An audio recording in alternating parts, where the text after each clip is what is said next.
নোয়াখালীতে জনপ্রিয়তা বেড়েছে সবজি ও মাছের সমন্বিত চাষের। জেলার উপকূলীয় অঞ্চলের জমি লবণাক্ত হওয়ায় ইন্দোনেশিয়ার চাষাবাদ পদ্ধতি চালু করা হয় এই অঞ্চলে, যার নাম সর্জন পদ্ধতি। এই পদ্ধতিতে বিভিন্ন প্রকারের সবজি চাষ করে জেলার কৃষকরা লাভবান হচ্ছেন। নোয়াখালী থেকে মাসুদুর রহমান শিপনের তথ্যে জানাচ্ছেন আফরিন পপি।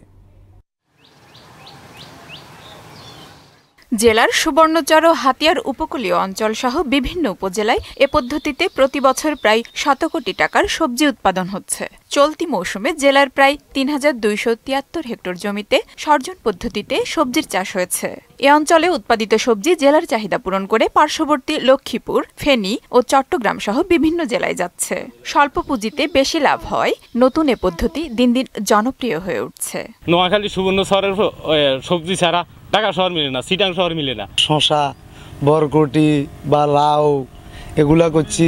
ধান চাষে লাভ একটু কম হইতো, তো এখন অতিরিক্ত ১ একর জমি নিয়ে ৬-৭ লাখ টাকা আমরা পাইতেছি। সবজি মাছও ৩ লাখ ৪ লাখ এমনি পাইতেছি। শশা যেটা উৎপাদিত হচ্ছে এখানে ১.৫ লক্ষ থেকে ১,৬০,০০০ টাকা খরচা হয়, তার বিনিময়ে আমরা ৬ থেকে ৬.৫ লক্ষ টাকা ৭ লক্ষ টাকা ইনকাম পাই।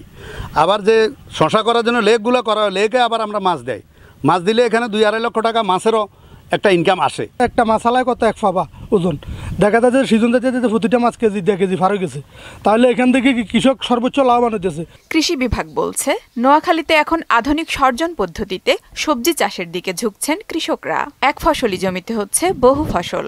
আমাদের এখানে সর্জন পদ্ধতি চাষ এর মাধ্যমে কৃষকরা ভাগ্য ফেরাচ্ছে।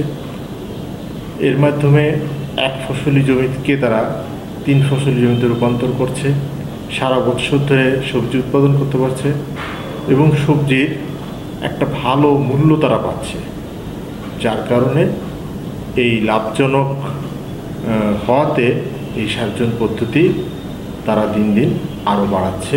সর্জন পদ্ধতি ব্যবহার করে নোয়াখালীর কৃষকরা নোনা পানির সাম্রাজ্যে কৃষিতে ঘটিয়েছে বিপ্লব। দেশের চাহিদা মিটিয়ে বিদেশেও সবজি রপ্তানি প্রস্তুতি নিচ্ছেন কৃষকরা। আফরিন পপি, মোহনা সংবাদ।